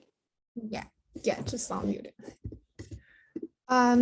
So I would like to share an interesting episode that when I was doing internship at the ITCLO in Turin, Italy, and we have basically we're like work and live in a center, like a campus. So we have different colleagues. So at the beginning of our program, this program actually attracted over 230 participants to participate in this training program. And we only have a team of 7. So I only have 6 other colleagues to be with me to organize the whole program. So it's a large, like a lot of work. And so we pop up with the idea of doing a flash mob on the grassland of the campus at the opening of this ceremony. And so the flash mob is like a group of people assembled suddenly in a public place, and they do perform at a brief time, and then they just quickly disperse. But we have like 230 participants. So we only have like 6 or 7 people to help them to like organize this activity. And so they have to know the exact place that they're going to show up and switch position and disperse, pretending nothing happened. So it's a large project for doing this. So we did rehearsal for like 2 days, and to get this flash mob success. And well, there's just like a random idea for the flash mob theme, but it really need a lot of work, like for me and my colleagues too. So a lot of teamwork that is involved. And at the end of the opening ceremony, the opening day for this program, and we did the performance, and many of our colleagues from the center, like they bump up into this flash mob randomly in the morning as like, what is this?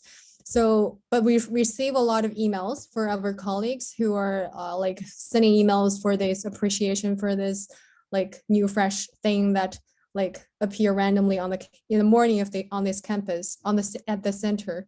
So, well, it's rewarding for doing this, just like random idea, but like my leader, program leader, and also my colleagues are very supportive all the time. And I think that's the best moment of my internship at the ITCLO. Yeah. Thank you. Thanks for all the sharing. Due to the time limitation, I think at this part we have the last question is about working culture. Just now we mentioned about the value and principles of IOs, but how about the working culture? Do you think is there any special working culture of IOs? Is it to anybody? Yes, to everyone. Maybe I can start. Sure. Yes, of course. Any working institution, because it is made by human beings, has its own culture and values and specificities and differences or similarities with other human institutions. Because at the end of the day, you know, member states, which are countries, this is a very abstract notion invented by human beings, by the way. But at the end of the day, what matters is the human mindset that needs to have within a team, within an institution, within an enterprise, within a ministry, whatever it is, a certain identity that is conveyed through communications and through culture and values, as you said. At the UN, it is very clear that the background, the overall background is the charter, is the UN Charter. This is what makes the identity of the UN and therefore the values and the culture of the organization. But then there is also something that I mentioned, which is this multiculturalism that is really the essence, the nature of that organization, much more than any enterprise that would have several nationalities working together. Is much more than that, as I tried to explain. It is to go to a global level that transcends, that goes above the level of national sovereignties and countries. Even if it is an ambitious objective, this is what it's all about. So you have to understand that culture. And again, as I said at the beginning, the more you go up in the pyramid of posts, the more you have executive responsibilities, the more this matters. This culture and values, the more they matter in your daily life, in your decision making, in your behavior. While at the junior level, you can safely stay within the technicalities of your job. So it's a process of learning and understanding and being aware of what that means. I would not really be concerned about that. I mean, particularly because if you have a relatively long career, after 3-4 years spent within the UN, you immediately, instinctively, I would say, understand what is the culture of the organization. Now, within the UN system, because of the diversity of entities, programs, agencies, secretariat, and so on, there is also a diversity within the UN organigram. The culture of the ILO that Alejandro, I don't know if he's online, he will probably elaborate on that. The culture of and the value of the ILO and the specificity of the International Labour Organization is being tripartite. It's not only about member states, governmental level, it is about workers and employers together with governments. The tripartite is the essence of the International Labour Organization, which is a specificity that is not shared by the rest of the UN organigram. But then you have, for instance, the huge differences between a UN entity dealing with, I don't know, peace building, or the management of the peacekeeping operations.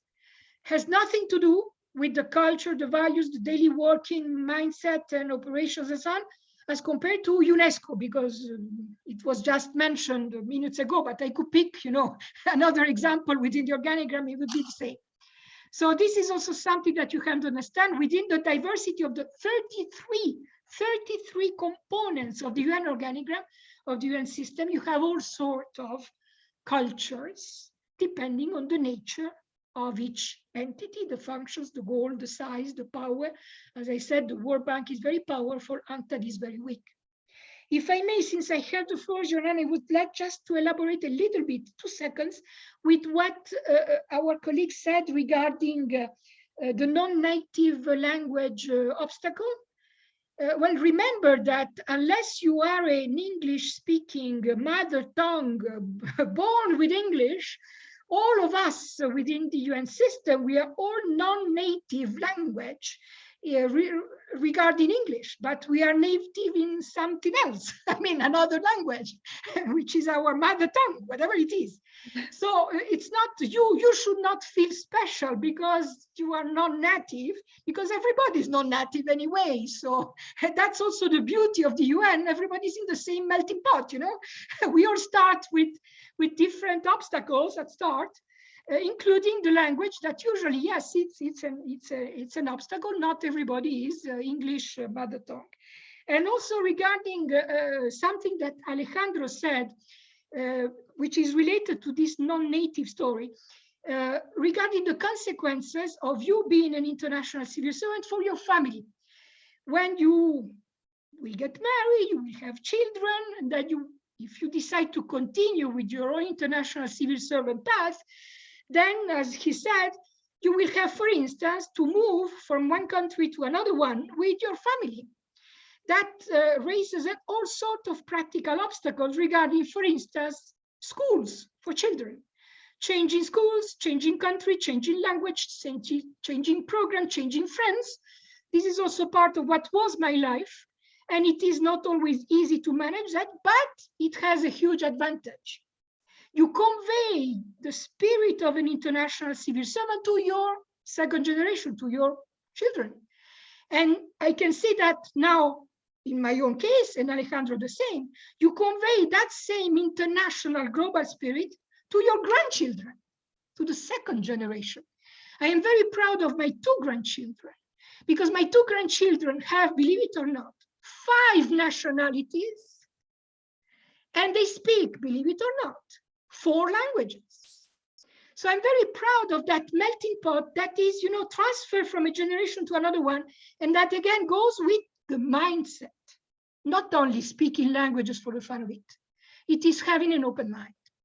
I will stop here, Yuan. Thank you. Thank you. Boys and girls, please work hard for your next generation. We see. Yes. If any other guests want to share. I think Manuela really already gave us a very comprehensive and great answer for the culture. So what here I want to mention is maybe I'm not sure if colleagues, if students have heard of the UN core value.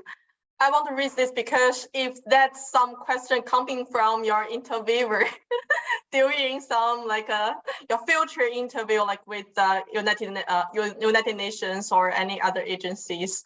So I want to share it's the integrity, the professionalism, and the respect for diversity. So that one you can get from Google. yeah, maybe that's something I would like to add. Thank you. Thank you. Yeah, may I? Sure, please. Yeah, so my experience like working in the IOs, like I really learned a lot. So as we just talk about in this webinar, that respect for the diversity. So in the international organizations, you can meet many outstanding people from diverse cultural background and also different field of, they have their own area of works and expertise. So I think IOs provides a really open and inclusive working environment, and that's where you can learn a lot from others. And then that's I think what's the best for the international organizations. And every day, I think I was exposed to new and fresh ideas from different cultural perspective and professional perspective also. So especially in when you work in a team for large projects, so you basically spend your time very closely with other colleagues, and it's a good opportunity for you to learn from others. So I think the respect for diversity also means different ideas and different opinions. So I think that's the part very important for like working in the international organizations. And so just like so there's another point that I want to add for so for all the students, no matter you are pursuing for internship or a career, and I think the most important thing is for doing the internship, like for the students who are on their undergraduate program. So it could be just finding internships in the summer vacations, or right now you can do remote internships. And the most important thing is to get to know yourself better. So what are your strengths and your weaknesses, and what are you most capable of, and what is your passion for, and what would you like to achieve in your career? And I think that's the most important thing for doing, no matter for an internship or just volunteering for the United Nations. So I think just figure these things out, and then you could find the most suitable one for you. Yeah. Thank you. That's for all. Thanks. So I think we have to move to the Q&A session. I do have gathered questions from the students, but now I think some of them have been mentioned just now. I would only pick one up. He or she asked how to build our unique competitive advantages when we apply for internships in international organizations. The question is for all, I think. If I understood correctly, how you can build your comparative advantage in an international organization, is that right? Yes, when we apply for internships. Well, I think it's like how is it possible to be picked up? It's like a lottery, I would say. You are lucky or you are not. Basically, no, the factor lottery is a very important one. I mean, remember, you are competing with thousands of applications for one single post. And that applies not only to the internships, but also to the normal posts for the career. Sure. I mean, it's really huge. I remember I had to deal with the applications for internships at UNCTAD, which again, as I said, is very small, a small entity, and still we had on average 3,000 applications for internships per year, which is unmanageable. There is just no way to go through it. So what is usually done is to put some filters according to the terms of reference of the internship or the post. It's basically the same, some filters, so that we can select the profiles according to some basic criteria, and then try to manage a smaller number of candidates. Still, it is extremely difficult. Now, how to be picked, I mean, how to make a difference in a CV as compared to another one, would be, I think, the first thing to do would be precisely that, to read and understand very carefully what are the terms of reference of the job, the vacancy, the internships you're applying to read between the lines. So not only to read the text, but to try to understand, okay, what are they looking for really?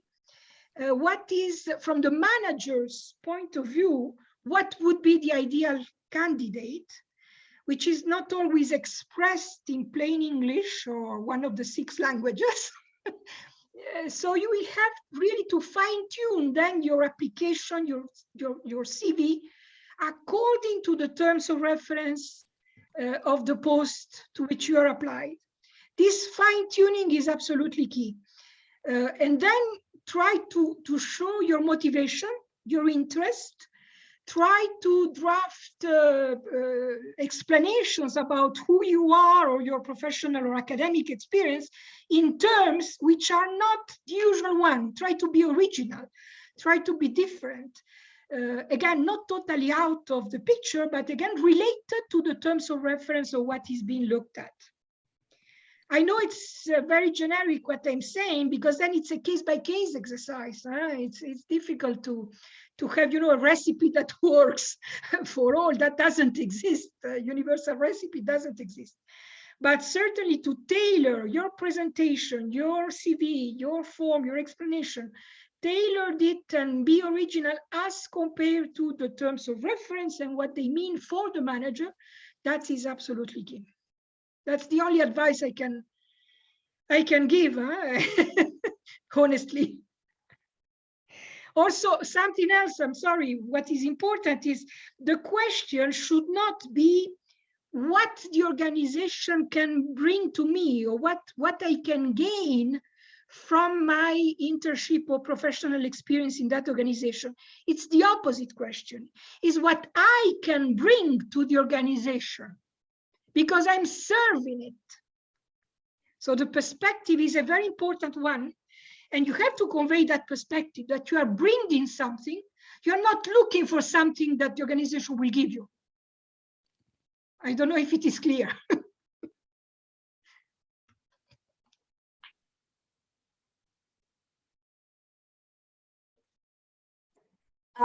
Yes, if I can also take the floor.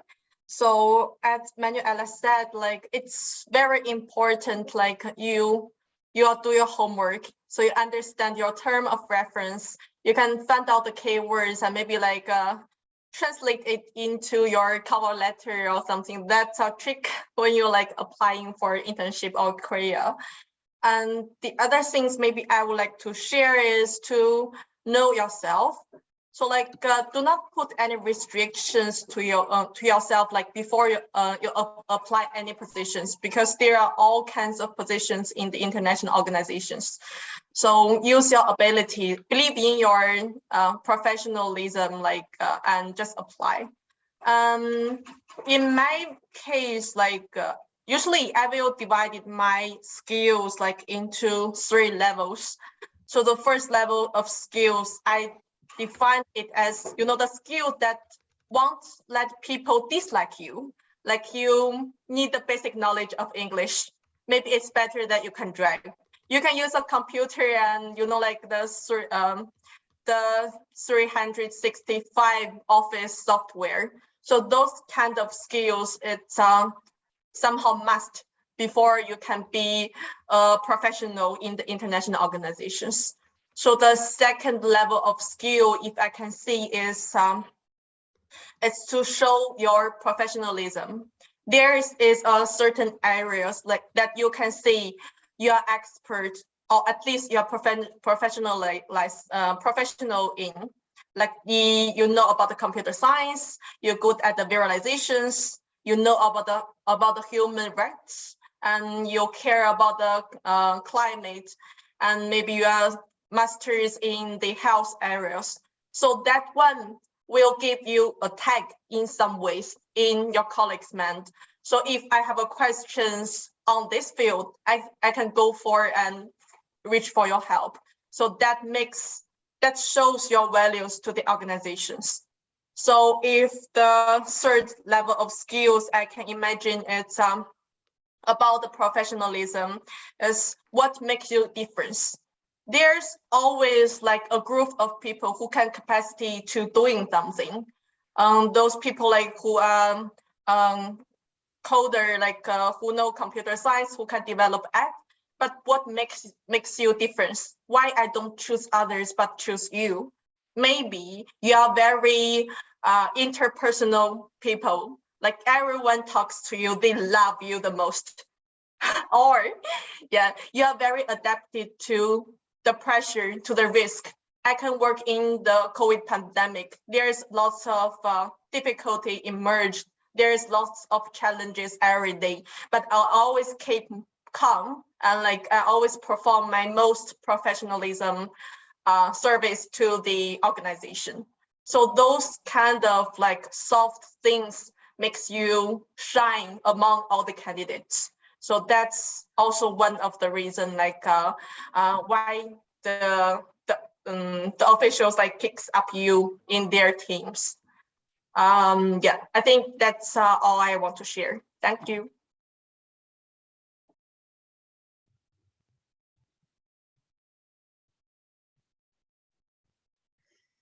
Yeah, I think it's really comprehensive. If there's nothing added, I think it's time to say goodbye to each other. I hope this webinar give you a different view. Although the students, they already have some academic lectures as well as the workshop today. But I think tonight is really enjoyable and useful for the boys and girls. Last but not least, may I request every student open your video and we have a picture together. No matter you are eating, you are sleeping, just let the guests know that we do have audience. With pajamas. The pajama will not be seen anyway on the screen. You can hide it. It's okay. Yeah, we won't share it with your teacher, okay? I put two websites in the chat, in the discussion. One is for all the vacancies of the UN system and international organizations as a whole. And the other one, the second website, is for the vacancies within the UN Secretariat only, which is huge by itself anyway. So just to let you know that these are the places where you can find, also including internships, by the way. But of course, you can also go to each agency website, obviously.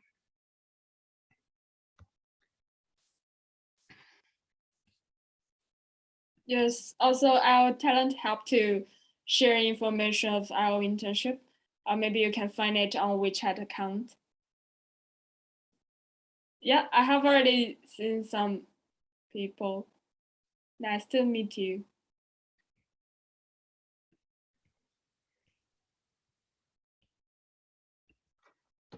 And again, as I said at the beginning, any other conversation like this one that you would like to organize with us, I mean, please just let us know, and we can do that anytime. Thank you. Again, Even I'm sorry for today. my colleagues missing today, but well. No, vaccine is more important. Yes, I think so. Omicron is coming.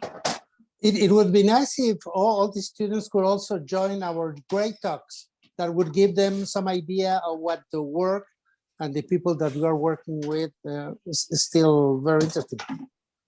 Okay, no problem. Okay. I'm going to share the information of another great talk if you have.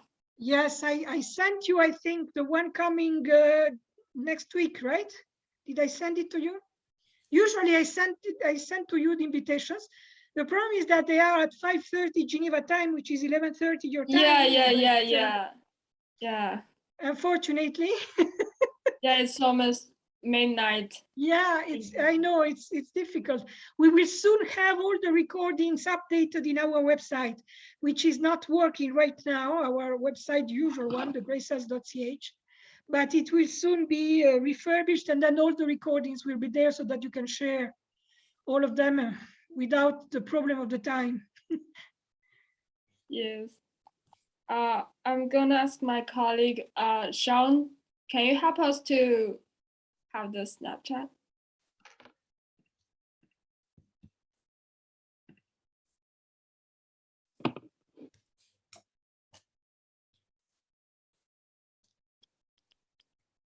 金城可以给我们一个指令吗？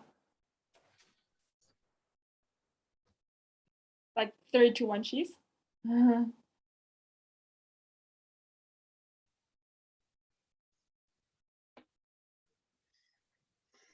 I need to keep my smell. Wait for my colleague. Sean, can you? I think Sean sent a message in the chat. I see. Let me say 3, 2, 1 cheese, and then Sean help us. Okay. One more time. 3, 2, 1 cheese. Cheese. Okay. Cool. Thank you. Oh. Thanks to you. Congratulations. Yeah, thank you to for the everybody 2 hours. Yeah, hope everyone enjoyed tonight. Bye-bye. Thank you. Bye-bye. Good weekend. Bye-bye. Have a nice day. Same.